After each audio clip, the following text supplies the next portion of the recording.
2020, amidst a heated climate of racial tension in the United States, a shocking discovery in NASCAR shook the world. A noose was found tied in the garage of NASCAR driver Bubba Wallace at the Talladega Superspeedway in Alabama. The timing was chilling. The Black Lives Matter protests were at their peak, and Wallace, the only black driver in NASCAR's top series, was already a focal point of the sport's complex racial dynamics. The discovery of the noose prompted an outcry, and NASCAR quickly launched an investigation. Wallace, visibly shaken, led a powerful moment of solidarity with fellow drivers, marching ahead of the race in Talladega. It was a stark image of unity at a time when racial divisions seemed to widen by the day. But the FBI's investigation soon revealed that the so-called noose was actually just a garage door pull rope fashioned like a noose. It had been in the garage long before Wallace even occupied that particular spot.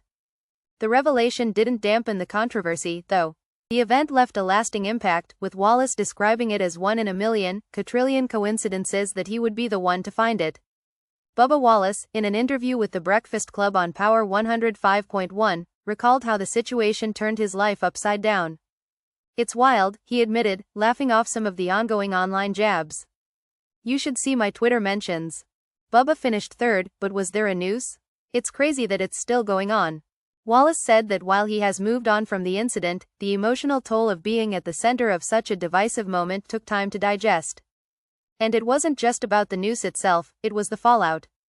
"The year or two after that was rough," he said. "I went from one of the more favorable drivers to getting booed. That's part of sports, I guess. It stings, but it's part of the game." Wallace pointed out that as much as it hurt, it was also a part of the culture of sports, where passion runs deep, and fans aren't afraid to show it. What might have gone unnoticed in the heat of the moment was that 2 weeks before the noose was discovered, NASCAR made a significant move. The Confederate flags, a symbol long associated with the South's painful history, were banned from NASCAR events. For Wallace, this was a game-changer, a step toward a more inclusive and progressive future for the sport.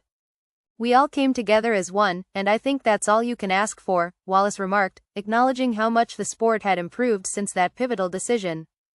Though Wallace faced adversity, he remains optimistic about the lessons learned. "It sucks that the sport was put in that situation, that I was put in that situation, but we've grown. We've learned a lot about who we are as competitors and as a sport," he shared. Looking ahead, it's clear that Wallace's journey, both in racing and in confronting issues of race and equality, has been transformative, not just for him, but for the sport of NASCAR as a whole. So, what's next for Bubba Wallace? Well, he's moved on, and so has NASCAR. As fans, we can only hope that the sport continues to evolve, breaking barriers, and creating a space where everyone feels welcome.